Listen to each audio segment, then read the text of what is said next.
Curiosity is freedom, Chris. Curious about how much of your promise you can materialize. Curious about how you can make your business better. Curious about what people who think differently from us are like. Curiosity about the next book you lift up that'll change your life. Curious about foods you've never tried. Curious about how to reinvent your business. Curiosity is, incredibly important. Hey guys, welcome back to the Fort Podcast. My name is Chris Powers, and I want to thank you for joining me today. This show is an open-ended discussion and journey covering real estate, business, entrepreneurship, and investing. I would love to hear from you by tweeting me at Fort Worth Chris on Twitter. And if you've enjoyed this show, I would be super grateful if you would follow us on Apple Podcasts, Spotify, or whatever platform you listen to. And if on Apple, it would mean a lot if you'd leave a rating and review. Last but not least, you can find all these episodes on YouTube. Thank you so much again for joining me, and enjoy the show. Robin, welcome to the show. I'm looking forward to today. Thanks for the invitation, Chris. Can we just get started with maybe early in your career as a lawyer, and then kind of that transformation that you made to kind of the path that you've been on the last couple decades? Sure. So I was encouraged to become a doctor or a lawyer when I was growing up. And, society also sends us these messages.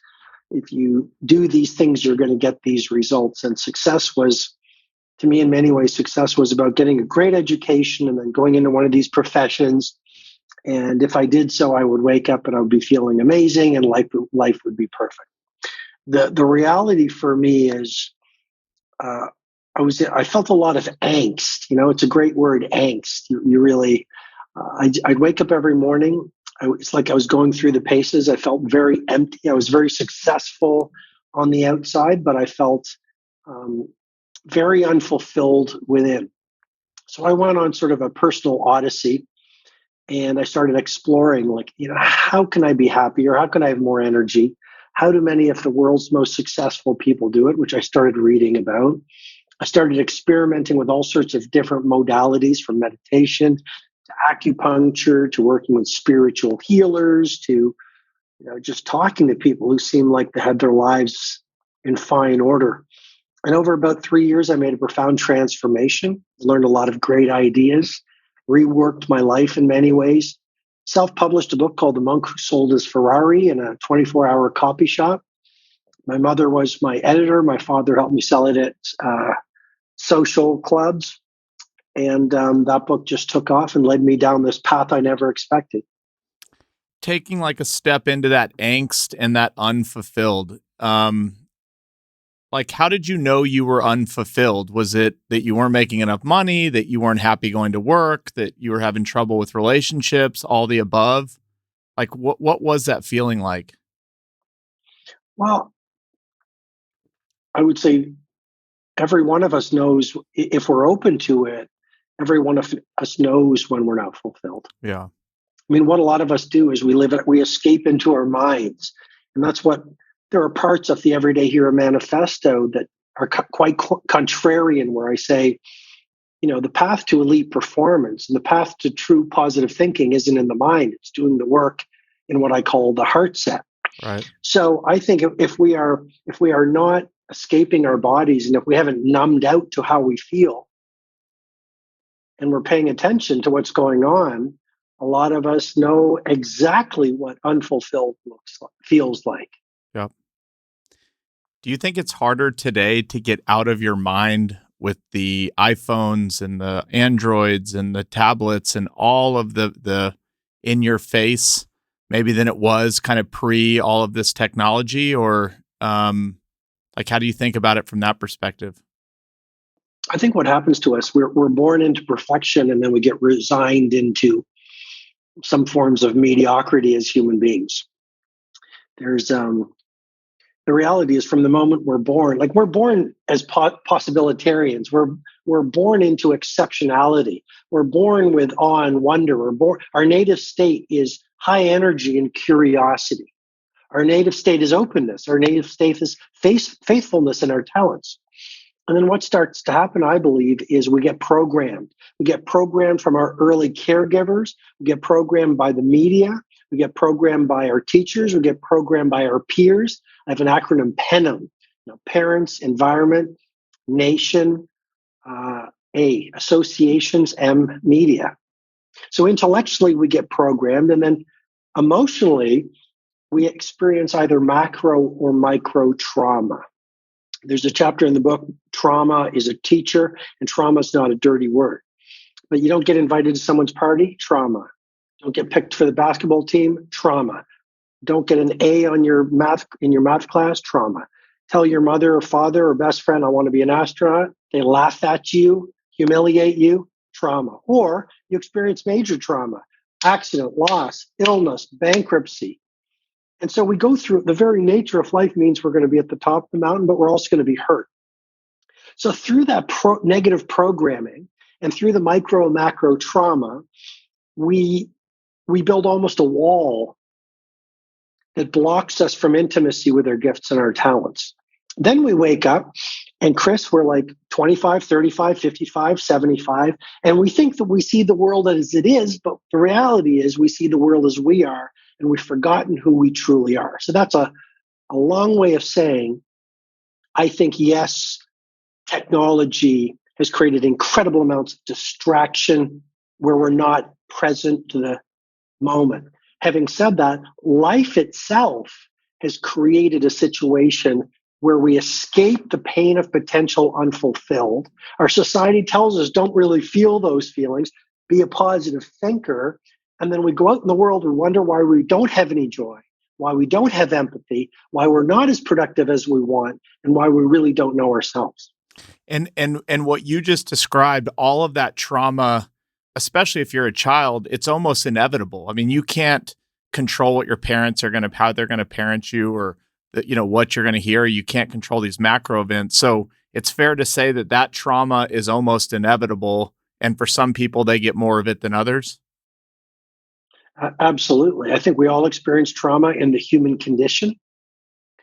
Some of it, you're right, some of it is more extreme than other people. But I think it's really important. There's a chapter in the Everyday Hero Manifesto called The Big Lie of Positive Thinking.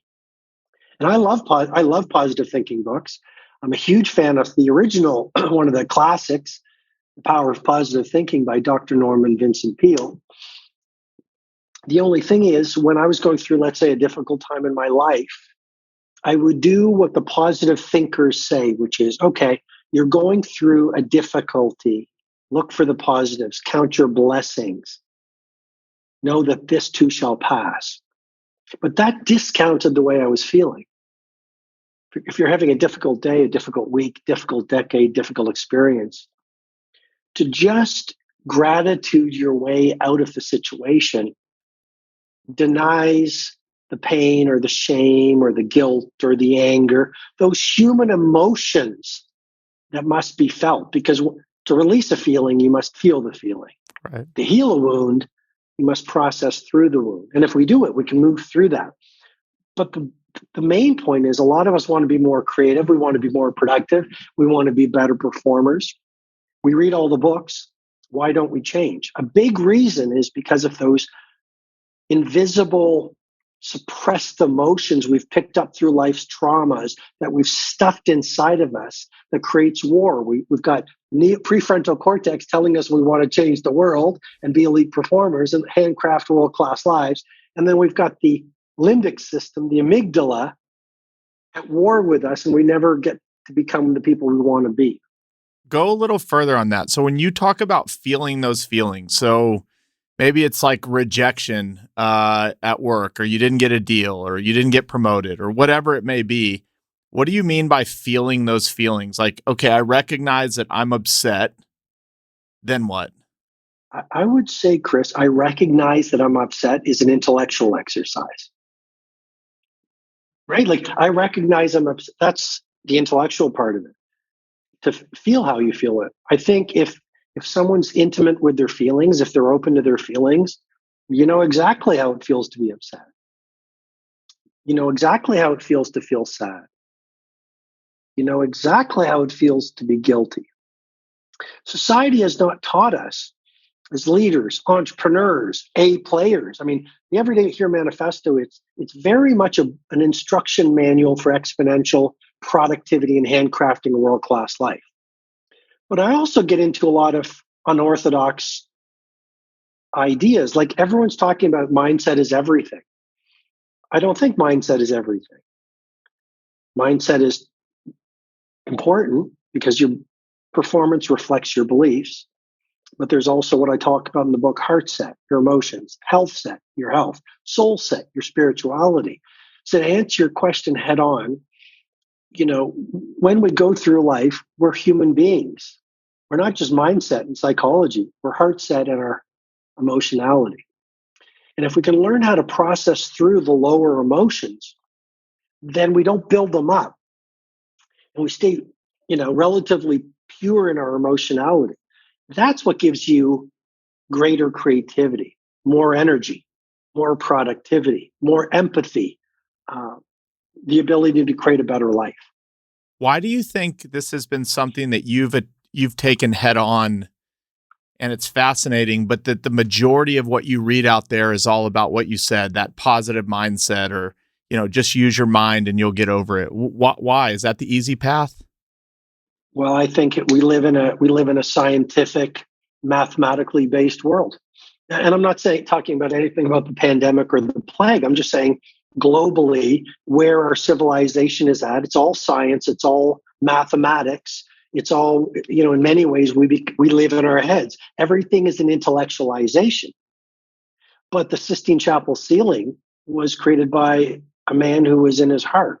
The great pieces of poetry were not intellectual exercises. The great inventions, the great businesses, like Steve Jobs, in many ways, I mean, he was just an extraordinarily heartfelt person who wanted to change the world by giving people beautiful things that functioned incredibly well.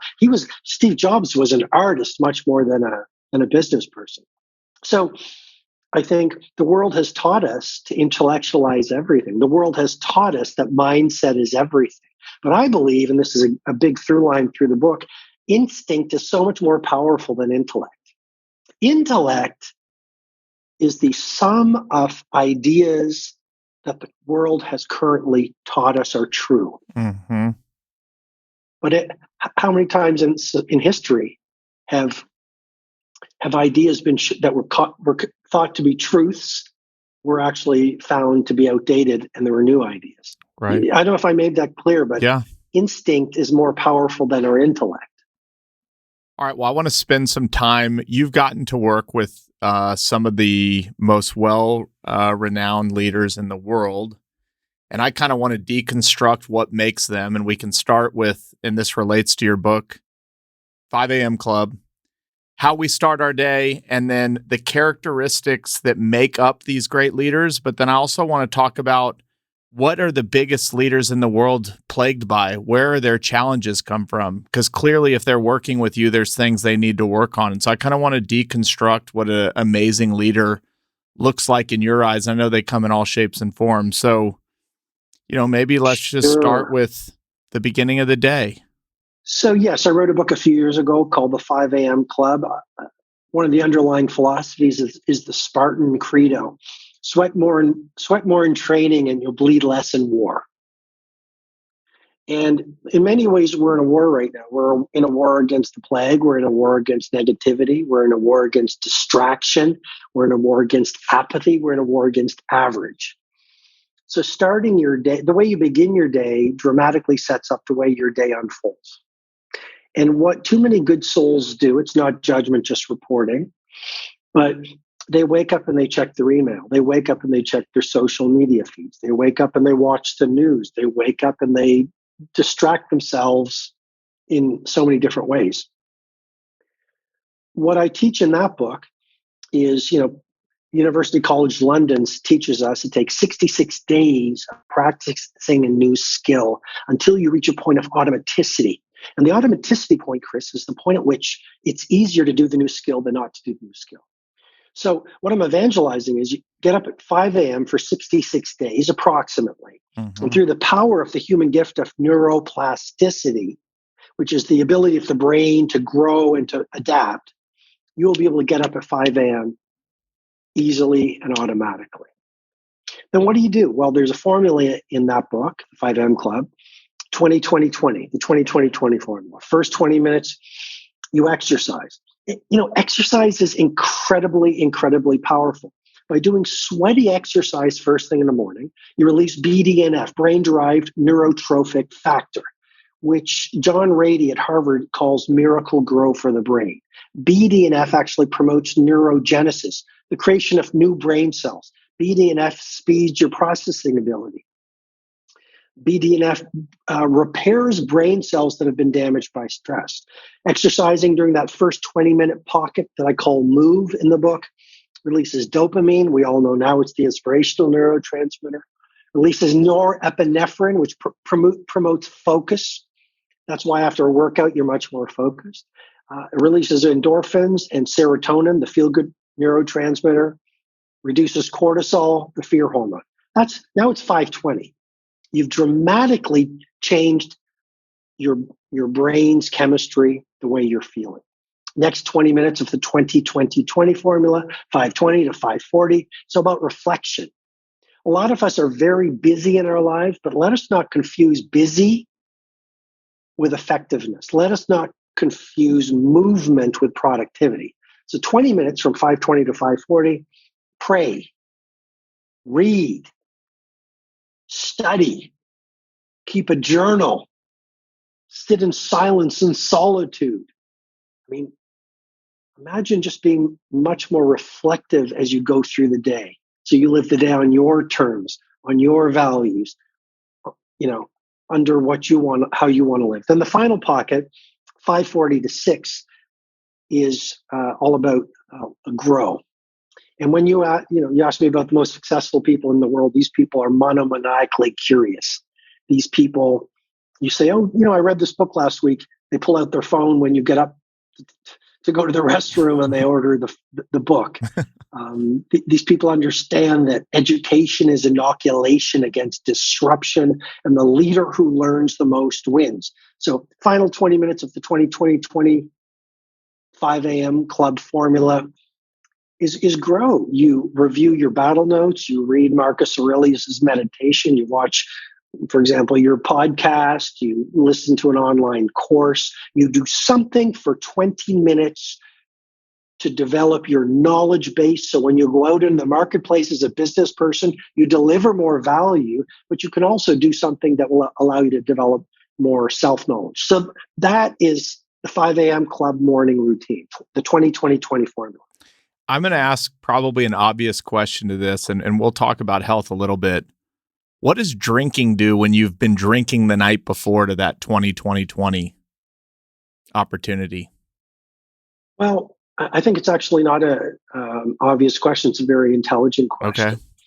The key to an excellent morning routine is an outstanding pre-sleep ritual. Yep.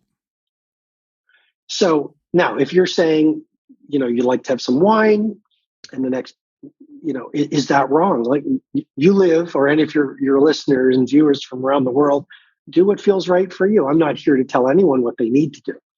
But it becomes harder if you've had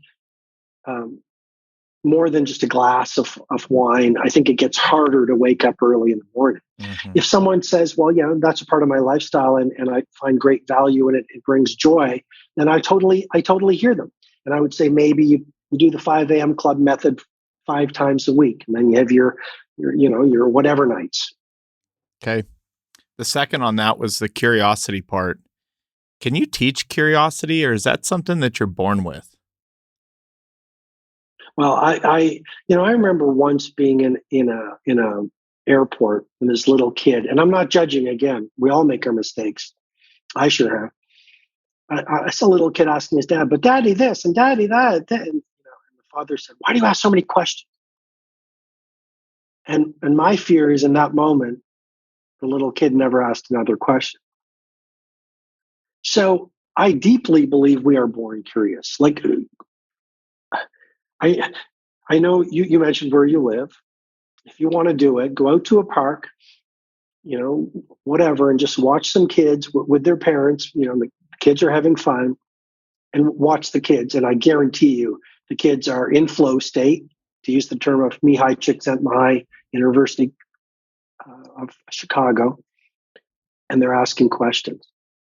So I would say we are born into curiosity, and we get threatened and hoodwinked out of our curiosity to the point where a lot of us think we don't have any curiosity. Like, I can't tell you how many times I'll have, there's so many books out there to read, so many courses, so many places to visit. The world is such a fascinating place, even with the darkness that we are in.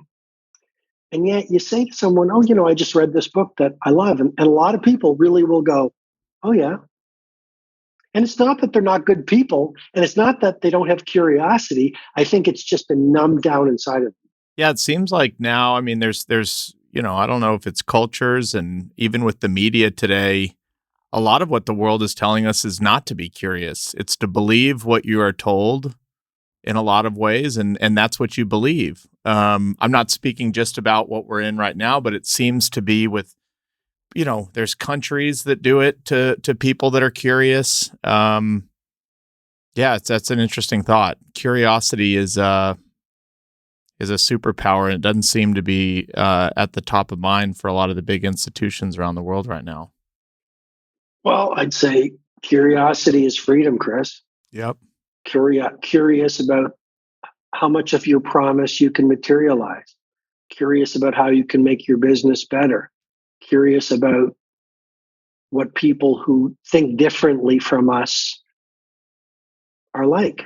Curiosity about the next book you lift up that'll change your life. Curious about foods you've never tried.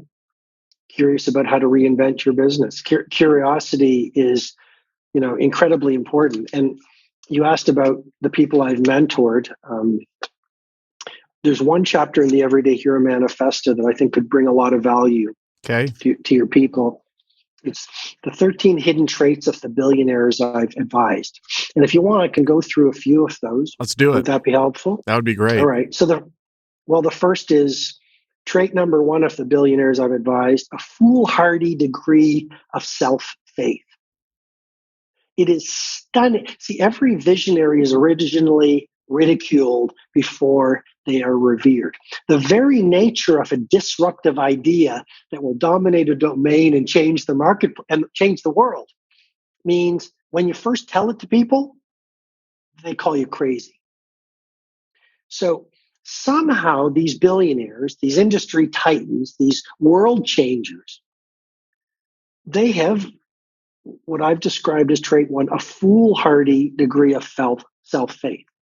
They literally just believe in their vision when no one else in the world believes in their vision. Until the vision gets so much traction, the world goes, that was on, like, bottled water? That was obvious. A car? Like, when was the last, talk about curiosity, when was the last time you looked up at a plane and went, a plane? and I know that used to be a TV show, but, that's some visionary, like I think the Wright brothers, yep, who had a foolhardy degree of self-faith. Their critics threw stones at them. They persisted, and they just trusted themselves until they changed the world through that. Let's go to number three, a terrific thirst for rebellion. These people are pirates. The most successful people I've met, you're right. They don't listen to the status quo belief system. Mm-hmm. These people are pirates. They're swashbucklers. One of my favorite quotes is, the reasonable man adapts himself to the world. The unreasonable one persists in adapting the world to himself. Therefore, all progress depends on the unreasonable man, obviously woman as well. But I think he said it so much more elegantly than I ever could. So trait number three of the billionaires I've mentored, they're swashbucklers, they're outright revolutionaries. And I have to say, a lot of them, I'm just reporting from my 2 decades of experience, they don't feel the rules apply to them. And so they make their own rules. Number 4, a childlike level of curiosity. Trait number 5, an acute carelessness about the opinions of critics. Most of us, we have a great idea, whether it's to find love, run a marathon, be happier, build a business, find more freedom. And as soon as we share it with the energy vampires and dream stealers around us, and they start to laugh at us or say, that makes no sense, so sad, we give up. What I write about in the Everyday Hero Manifesto, there's a lot about the trolls and energy critics and how to really make your ethical ambitions come true with real tools. But an opinion is just an opinion. Don't make it more than someone else's opinion. Yep. Especially in today's world. I mean, our young kids, with whether it be Instagram or some of these apps where you're constantly looking for validation from a very young age, it's going to be interesting how that plays out long term. Do you have any thoughts about that? I think it's not going to play out well long term. Yeah. I think I'm with you. I love the days where, we'd get home from school and we'd play street hockey, or we'd just be out on the bikes, and there were, we weren't glued to a white screen. I believe in addiction and distraction is the death of our creative production. Yep. I believe we are spending the finest hours of our greatest days, watching 4-second dance videos, or, people doing wild stunts on motorcycles. And I think life is an incredible gift we've all been given. I think we all have incredible promise. There are no extra people on the planet. I understand the dopamine loop. I understand the addictive nature of these technologies. But I feel they've really caused a culture of comparison. I think a lot of us, I think the greatest gift you can give as a parent, a human being, and a business person is the gift of your presence. I think you look at the geniuses, they were fully present to their work. They weren't distracting themselves. That's how they got their genius ideas.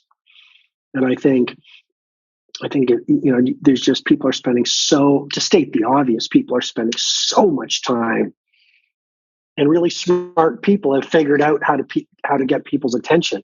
And you bring it. The only reason I'm mentioning it is that I think it could be very valuable. One of the chapters in the Everyday Hero Manifesto is called the Troll Deconstruction. And there's 9 points where I've deconstructed how to overcome haters. And a few quick ideas. J.K. Rowling of Harry Potter said it brilliantly. She said, "For some to love you, some must loathe you." So I think the very nature of putting your magic out in the world means you're going to activate people who don't like it. And that just is a symptom that you're doing great work. I think actually in many ways, the more beautiful and influential and brilliant your work is, the more you're going to activate the hatred of people who don't want change and who want things to be ordinary. Secondly, I think about Bob Dylan. He said, "Don't criticize what you don't understand." Cynics and trolls and haters they're degraded dreamers. It's just part of the process. You want to take the stones they throw at you and build them into monuments of mastery as testimony for your ability. So you have millions of followers on a couple of your accounts. When you read something that somebody fires a bullet at you, what's your process? Just totally laughing at it? It goes right over your head because you're already kind of self-trained, or how do you think about that? I don't always think about it. Sometimes I feel it. So we're back in the heart set. Yeah. I mean, if I read something I don't like, I'm probably just the same as you, Chris. If it's mean, it'll hurt me. So I acknowledge that, and then I try to have some empathy. Someone who hurts someone else, especially digitally, is probably not in a great place. So I have some empathy. And then someone once told me, "Don't feed the trolls," because that's just what they want. It's a great line. It's not mine, but yeah, what they want is a war. So you just ignore them. And someone else said this. It's not my line, but it's let success be your Let success be your revenge and let karma do your dirty work. So just ignore them. I'm very, very grateful. Like 99.99% of the people on my Instagram and Facebook, they're extremely respectful to me, Yep. and I'm extremely respectful to them. But when it happens, I acknowledge how I feel so I don't swallow it and, suppress it, which leads to a lack of creativity, productivity. That's my point about heart set and not everything not being only mindset. I ignore them and I just move on and do the work I'd planned through the day. Yep. Elon Musk said on the Joe Rogan podcast that these folks are fighting for a different army. They're just kind of told to fire at the opposing army. And he says, but if I actually knew that person before that, we probably would have got along really well. They're just kind of doing their quote unquote job.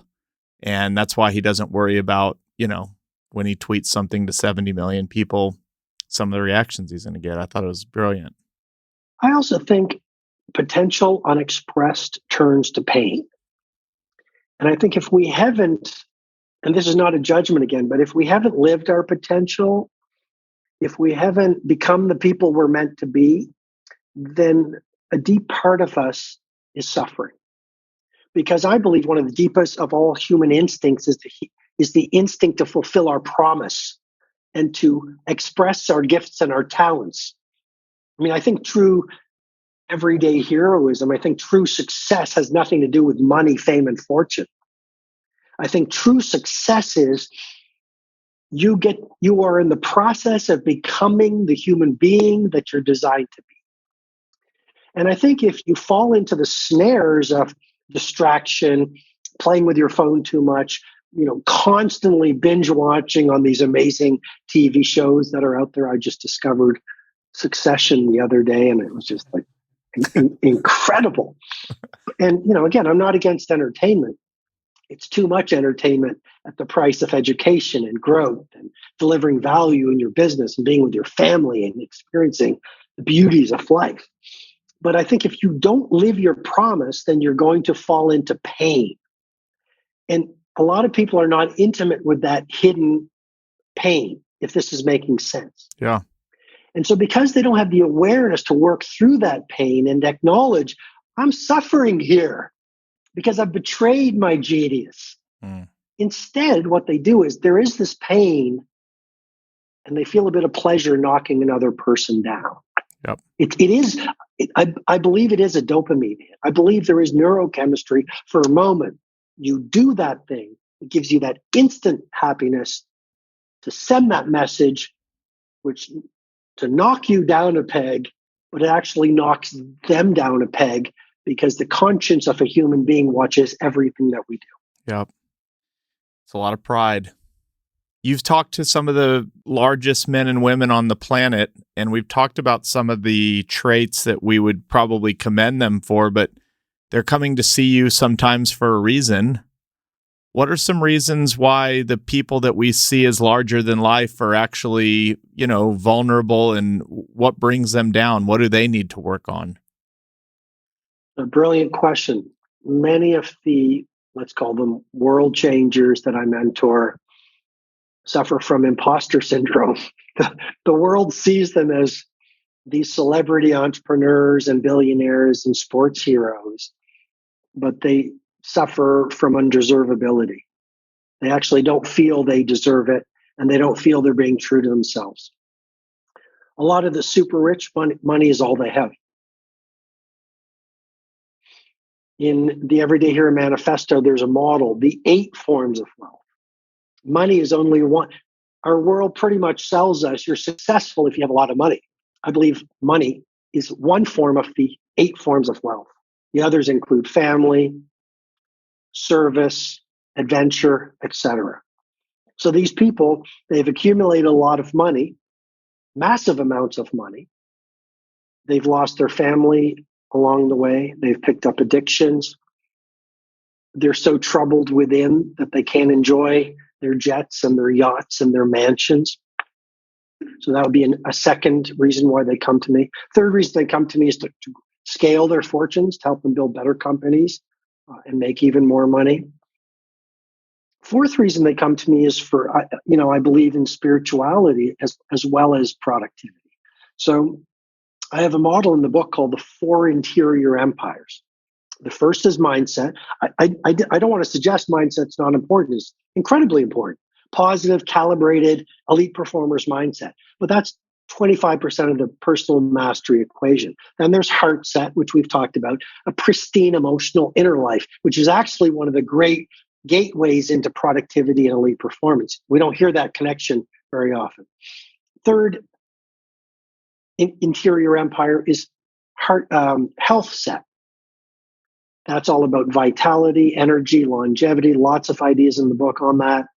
Very important to have a strong health, physical life. That'll give you the energy, give you longevity.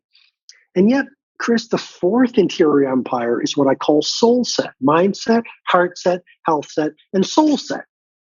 And a lot of entrepreneurs and a lot of people say, well, soul set, would that be important to elite performance, productivity, and a world-class life? I'd say it's incredibly important. If you look at the great men and women of the world, these people were living for a cause that was larger than themselves. And so some of these billionaires come to me because they want to make a difference in the world. They felt a lot of their lives, they've been all about them. And so now they want to have some spirituality in their lives. They want to have a cause. They want to serve other people. They want to make the world a better place. They want to leave a legacy. By the way, there's a chapter in the book where I think legacy is a waste of time, and we can talk about that if you want. But these people want to leave a legacy, and they want to get more in touch with their spirituality. I find it fascinating. They have so much money, but they're fascinated by silence, meditation, prayer. Is there a God? Is there something beyond the afterlife? And how can I get out of my ego and make a difference in the world? It's very inspiring. Okay, you said something that that I want to drill in on, and you said that they might come to you because they want to scale their businesses even larger and make more money. And in a lot of the work I was doing before we chatted, you talk a little bit about how, and when you just mentioned when we were going on about ego, a lot of these people can't get out of their own way. And you help them see the only person in your way is you. So the question is, what are these people that have already, by world standards in a lot of ways are at the top of the mountain, and they come to you and go, look, I need to grow more and I want to scale more. I would love to hear like your kind of thought process and how you talk to them and what you work on for them to, grow even bigger. And maybe it's correlated to them getting out of their own way. I'm just guessing, but who knows? Yeah, it's both. And I assume you're asking how do I help them grow their businesses? Yes. What do you offer them? So there are two pieces. I help them become better leaders and even better human beings. Okay. And that's through the AFRA tool I talk about in the book. It's about a great morning routine. It's about, spending a family dinner 3 times a week. It's about learning how to schedule at a very elite level, which I talk about in the Everyday Hero Manifesto. I help them, learn to slow down their minds. I get them into journaling. I get them into what I call the second wind workout, which is you've got your morning workout, but if exercise is really that powerful, why not do a second workout at the end of the day? Like a nature walk before, so it's a decompression time before they're with their family. I help them look at their schedule because your schedule doesn't lie. It shows your true priorities. So we do all that inner leadership work because a business will never grow any higher than the leader, right? Go to a terrible company where you're mistreated. 9 times out of 10, you talk to the boss and the boss will say, well, we don't really care. A culture is based on the behavior of the leader and the values of the leader. And I see it all the time. You see someone operating poorly with a customer and you just see the boss doesn't care. So there's the inner piece, the inner leadership piece. What do I do on an external piece with the company? There's actually a chapter in the Everyday Hero Manifesto called The Titan's Decline, where I deconstruct what happens to a world-class company so that it reaches obsolescence. And that's really what I do. We fight that. But some ideas would be this. Number one, a lot of businesses, when they become successful, like these clients' businesses, they stop doing the very things that made them successful. They suffer from institutional arrogance. They become so successful, they fall into the trap of thinking all the customers lining up outside their door will always be there. So they lose their hunger to be merchants of wow.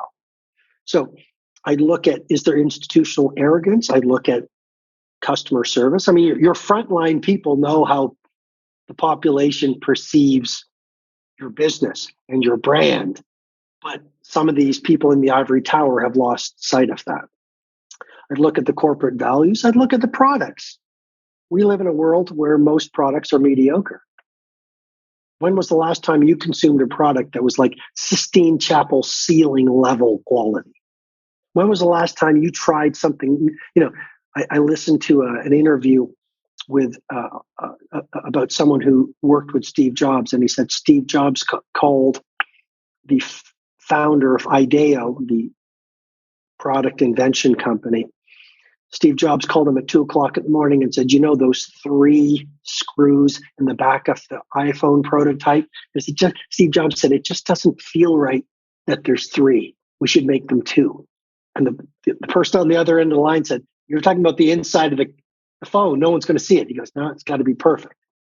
So what I'm trying to say is, we look at their products. Are their products differentiated? Are their products magic? Obviously, you cannot have a world-class company with a C-class team. So I look at their team. I look at their hiring. And a lot of times you have people they were good for the company at one stage of the life cycle, but they will not get you to the next level because they don't want to grow, they're afraid, or they've fallen into bad habits. Those would be, I look at the brand. What does the brand stand for? Is it really? So those would be some of the things I work on with the leader to grow the company. Can you talk just a little bit about, and you had mentioned it, that they might be very successful, but they have terrible marriages. Maybe they've abandoned their kids throughout the process. How these people adapt to what you're saying. And I guess if they have a fragile relationship, or maybe the question is more, how much does what's going on outside of work impact what's happening inside of work? So if you have a bad deal at home, you have kids aren't obeying, things are kind of falling apart at home. Can you compartmentalize both and be successful at both?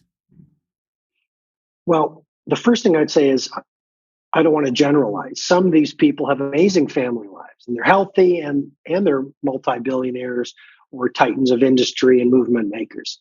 But yes, some have lost their family lives or whatever. And again, I can't generalize because some of them have this incredible ability to compartmentalize. And you probably read the business, the online, offline papers every day. You hear people, they've compartmentalized, they're doing incredibly well in business, but they're suffering in their family lives. Then you made another point. Well, does it have an effect? I can't see how it won't have an effect, again, unless you've disconnected from your heart set.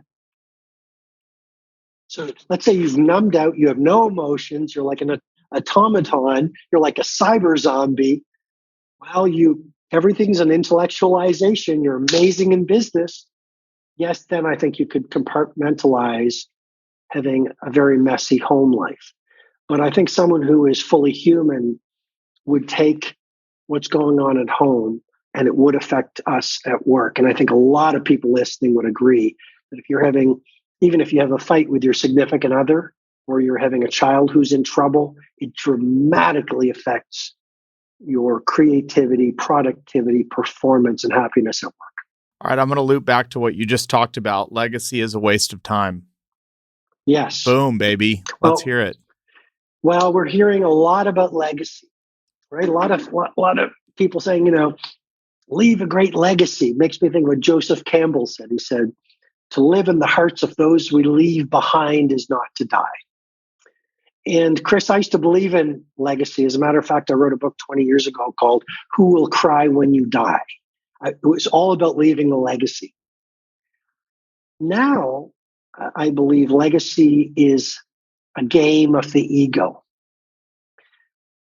When we die, we will end up as dust and perhaps in an urn on someone's mantle above their fireplace next to their Little League trophies. No one's going to care about us when we're dead, except for about 10 people. So why worry about how we are remembered when we're dead? Why not be concerned and obsessed and devoted to living beautifully and excellently while we are alive?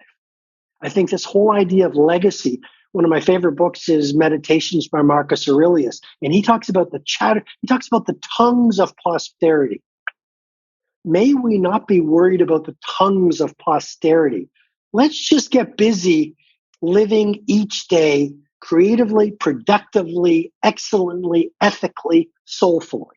And the days will slip into weeks, the weeks will slip into months, the months will slip into years. We will have lived a beautiful life that we'll be proud of at the end, and then we die happily.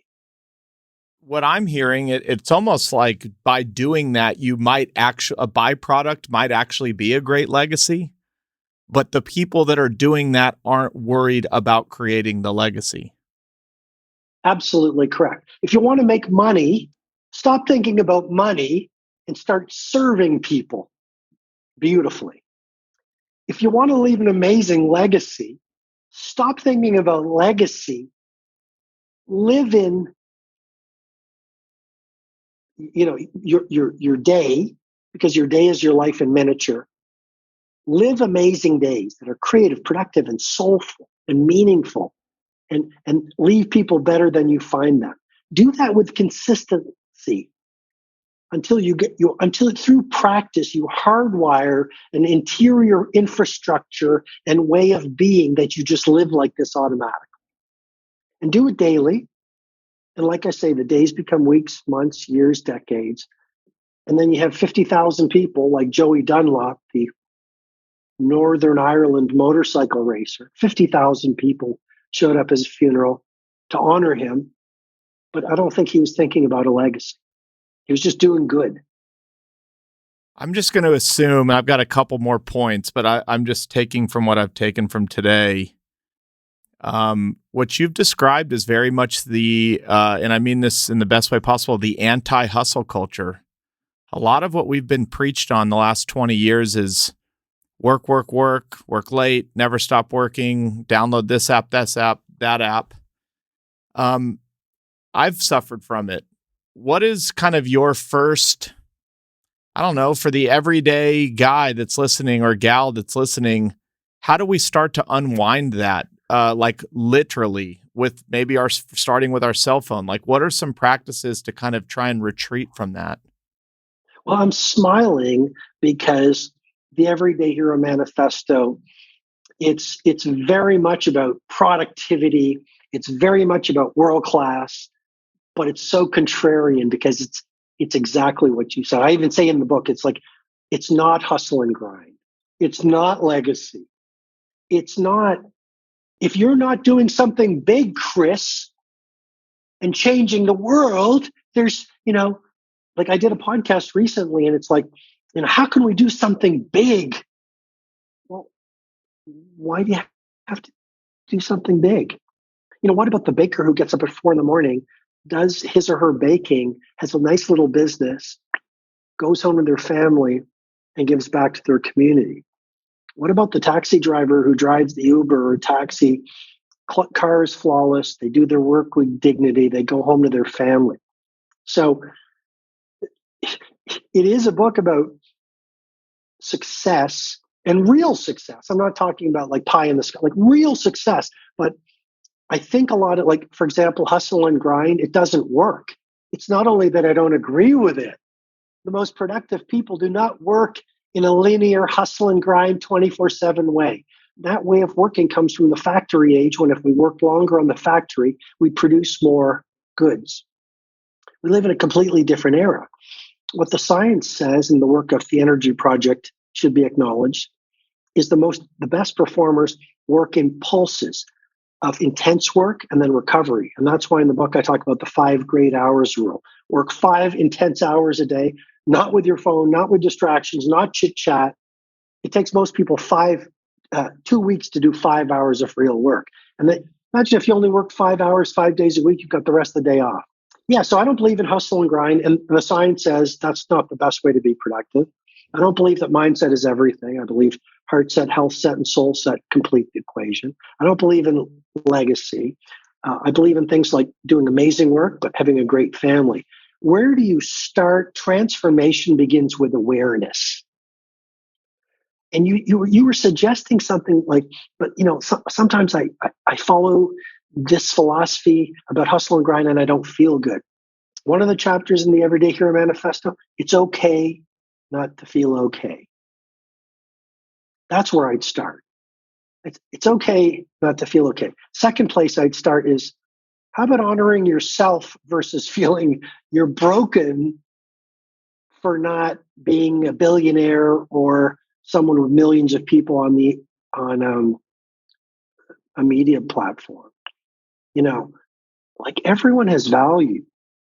Everyone out there is doing their best. Everyone has gifts and talent.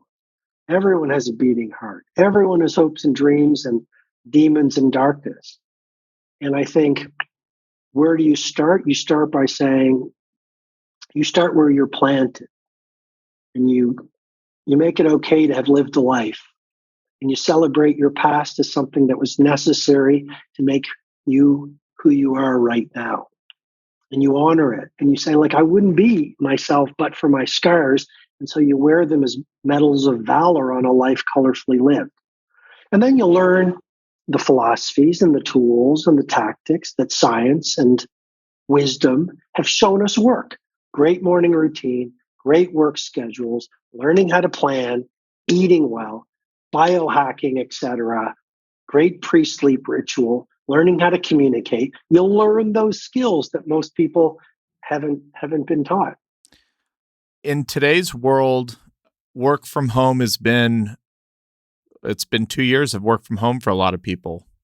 Do you have an opinion one way or the other on, I guess maybe it's more of, do we need to be surrounded by people to do our best work? Or do you think that in a world where a lot of people are isolated way more than they've ever been, that's going to have a positive or negative impact on things, or the verdict's out to be seen? I'm trying to ask that the right way.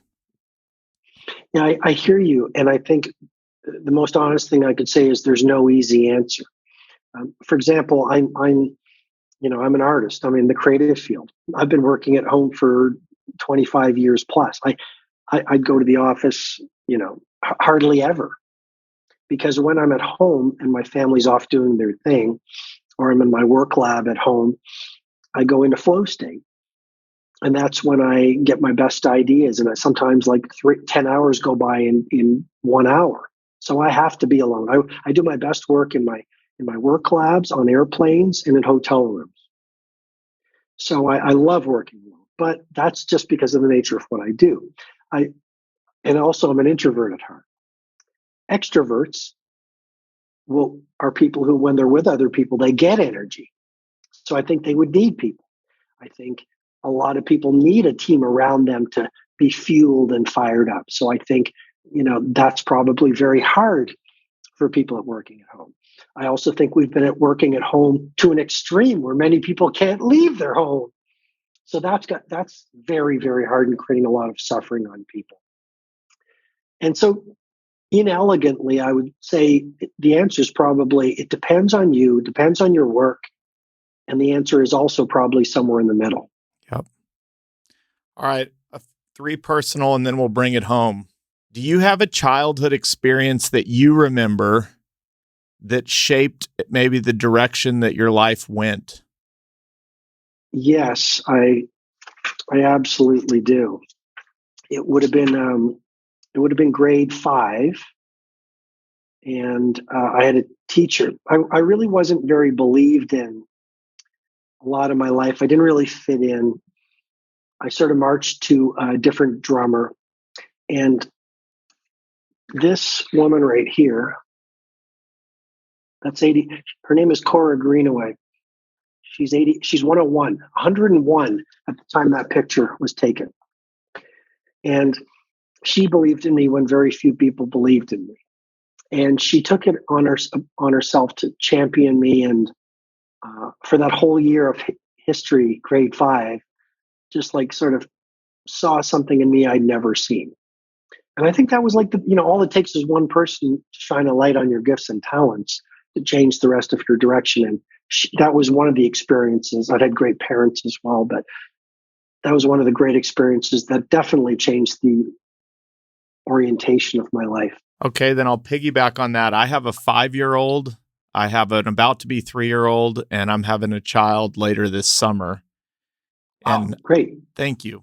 And where we started the conversation on the potential traumas that happened to you early in life, and a lot of those experiences probably happen with parents.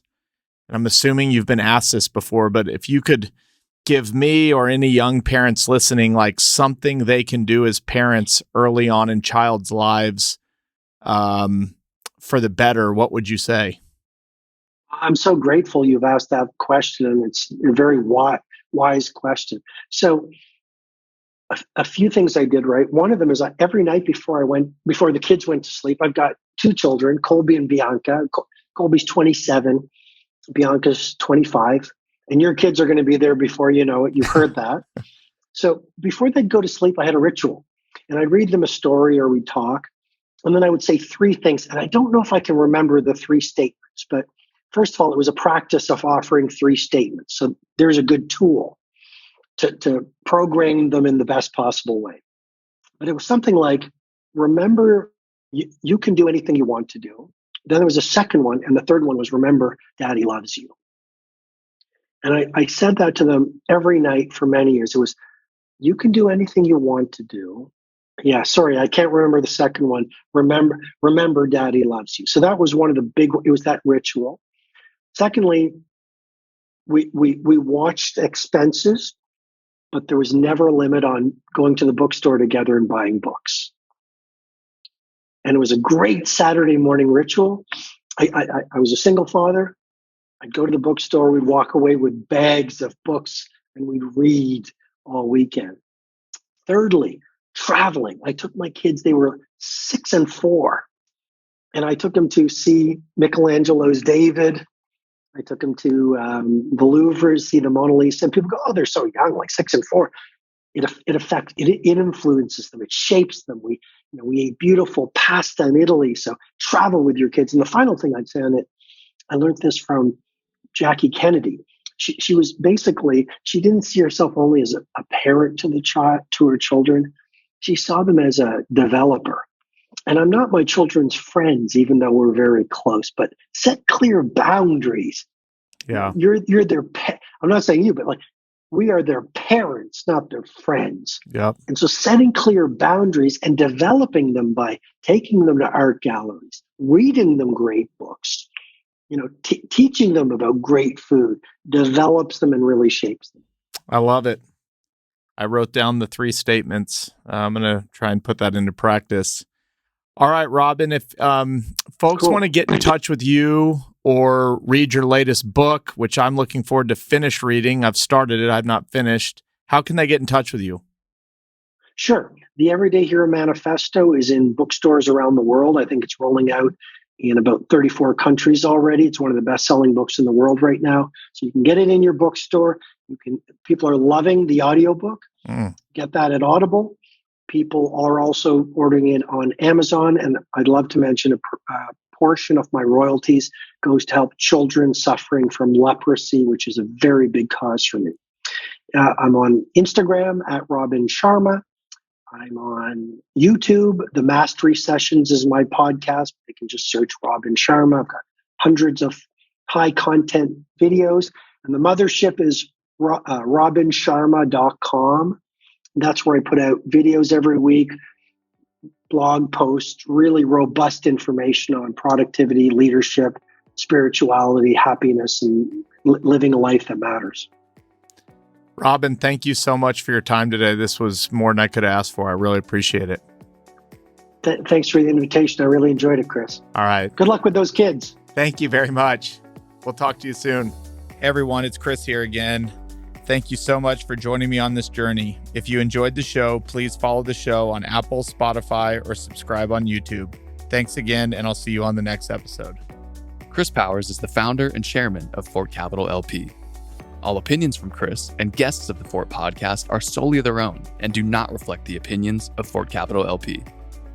This podcast is for informational purposes only and should not be relied upon for real estate or investment decisions. The Fort with Chris Powers is produced by Straight Up Podcasts.